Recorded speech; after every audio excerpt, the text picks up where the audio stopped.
The next agenda item is, if my renumbering is correct, 10.05, and that is board attorney discussion. 10.04 on my agenda. Yes, but we pulled one back from the consent agenda and bumped the numbers down. Okay. As I hope everyone on the board is now aware, Alan Taggart has resigned, with his last day being December 19th. I do not wish to work without board representation. In these early months of the board's work, I'd like to discuss the need to hire a board attorney.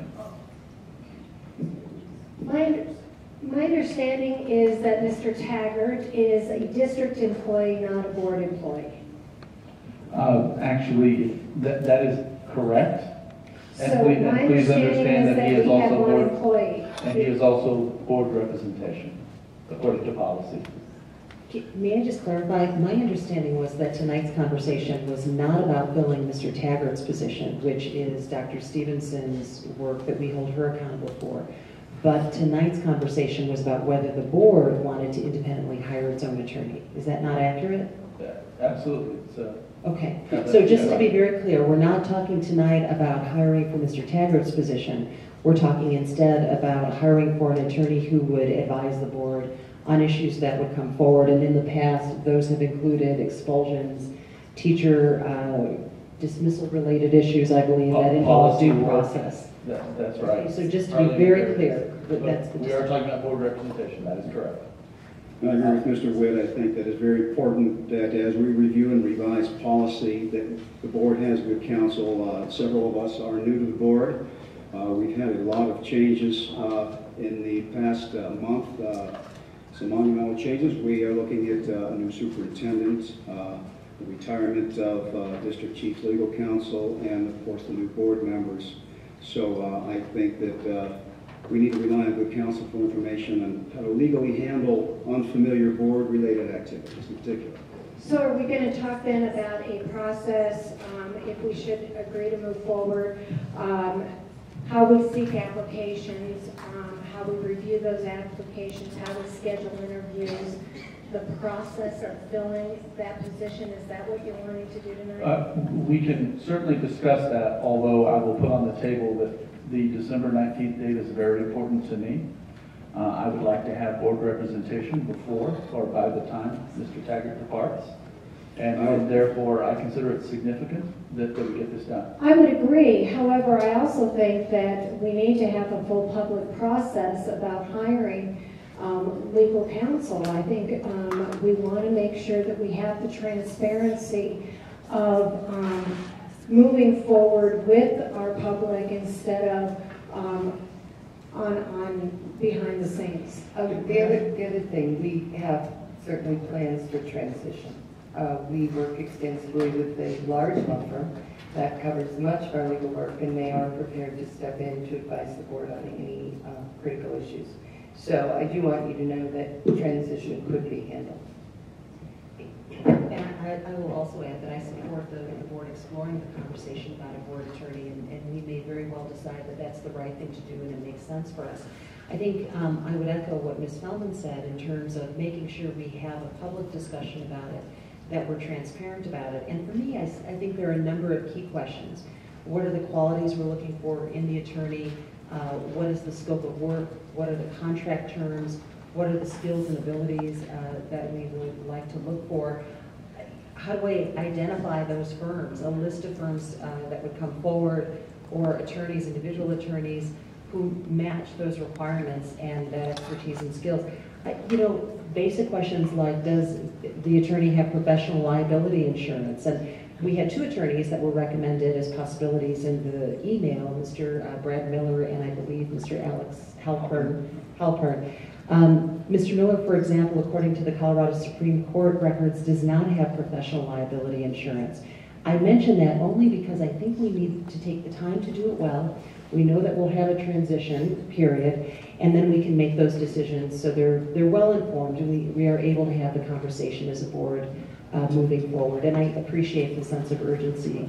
I think I would respond to that by saying that while I agree that we want to be very careful not to commit to something that we wouldn't want to be committed to long term, we can easily negotiate something that is immediate and easy out, and continue with considerations for attorneys down the road, but I personally do not want to leave this open. I do think there's a sense of urgency, particularly with the board retreat on Saturday, and echoing Mr. Witt, that any engagement could be month to month, and certainly something that we could exit from. And with the sense of urgency we have now, I do think we should consider acting immediately. I just really think we have to slow the bus down, and I hear the sense of urgency. I get it. I want to have the conversations. But we've got a transition plan in place. We want to have a public, we have to have public dialogue about what is important. What are we willing to pay? Do we really want to say to our community, we need 2 separate sets of attorney firms? We need a board attorney firm and a district attorney firm. I'm not certain that that's what we need. And to make this decision at 11:45 at night is not, I just don't think it's a good decision. And I think until we have answered those questions and we've had that full public conversation, having just heard of the 2 board attorney names the last 2 days, I would strongly recommend perhaps it's something we can add to our board retreat, perhaps it's a study session that we can do in early January, just to walk through those key issues. So we feel that we've met those requirements that we're looking for as board. The cost implications are huge because here's what I don't know. In just the 2 years that I've been on the board, we've needed a board attorney once for an expulsion. But what I'd like to hear more from all board members about is, do you envision the attorney attending every board meeting, which of course has different cost implications if we're bringing in a board attorney for an expulsion or a different kind of hearing? So those are just thoughts that I would put on the table as we think about this tonight. I appreciate and that. I'm not against having a board attorney necessarily. I'm against doing it very quickly without thought and without a public process. Understood. Do we have a motion, or do we want to move on?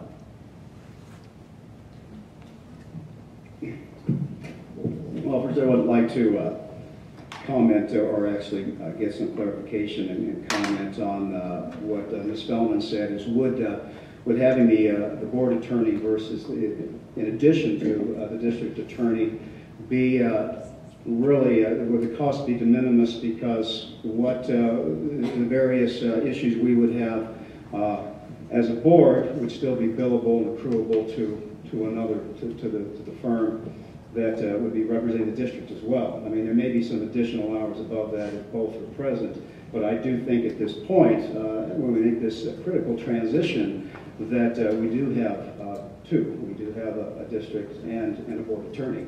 And I think that needs to be immediate, in my opinion, especially if we would want them to be present during our board retreat discussions for the transition. Again, recognizing that it is on a month-to-month basis, and we can certainly make changes next month. So have you determined who might One be moment. Julie, do you have a question? No, I was just going to state that I think that it's important to have someone that we're comfortable with and that's consistent. And I agree with John with the board retreat coming up and with so many new things and a new board, that I think it's important to move on. I'm sorry. Fairly Yes. quickly. Are we making a decision on hiring somebody then tonight? We're just talking about a month to month. But who, and how, and when? And can I call that person, and can you call that person? What kind of communication? What's the budget? What's the contract? If you're talking about having somebody come in 2 days, wouldn't we need to know that ahead of time? Have you each had an opportunity to individually interview the 2 candidates that Ken, you had shared with us just 2 days ago in email? Myself, I reached out to Mr. Halpern. I got an email back saying that he was out of the country. I did speak to Mr. Miller, and just as recently as the CASB convention. And I'm comfortable. I'm comfortable at this point actually feeling a motion that we hire the Brad Miller firm for the for the short term now, and look at it again in a month. We need more representation. Sunshine law. Excuse me. Let's stop the. let's stop the noise and crowd, please. Ms. Williams, have you had an opportunity to interview both attorneys? Yes, I have. Okay, we just learned 2 days ago in an email that these attorneys were even candidates, but this board has now had a conversation about what we're looking for.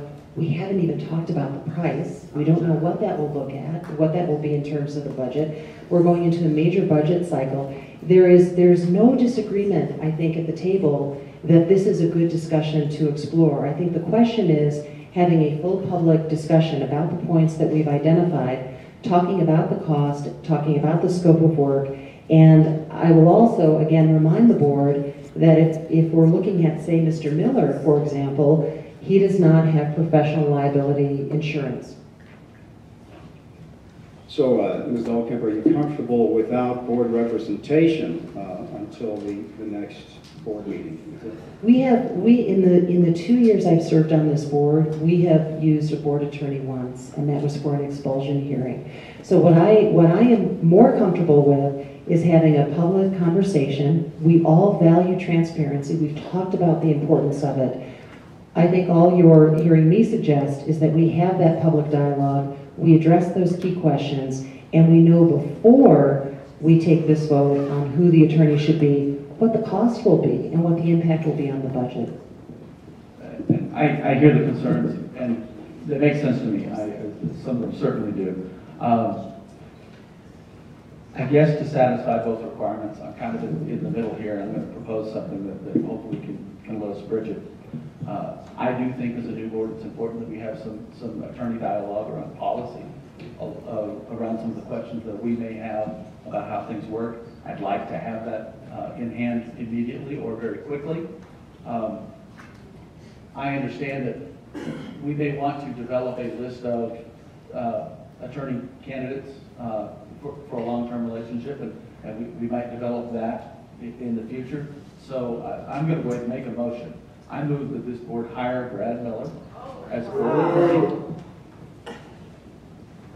and with an easy out, which is we can cancel a contract at any time, no long-term commitment, and we can continue to develop this idea of long-term selection if we would like, but I don't want to have a gap in the interim. So I move that this board hire Brad Miller as board attorney.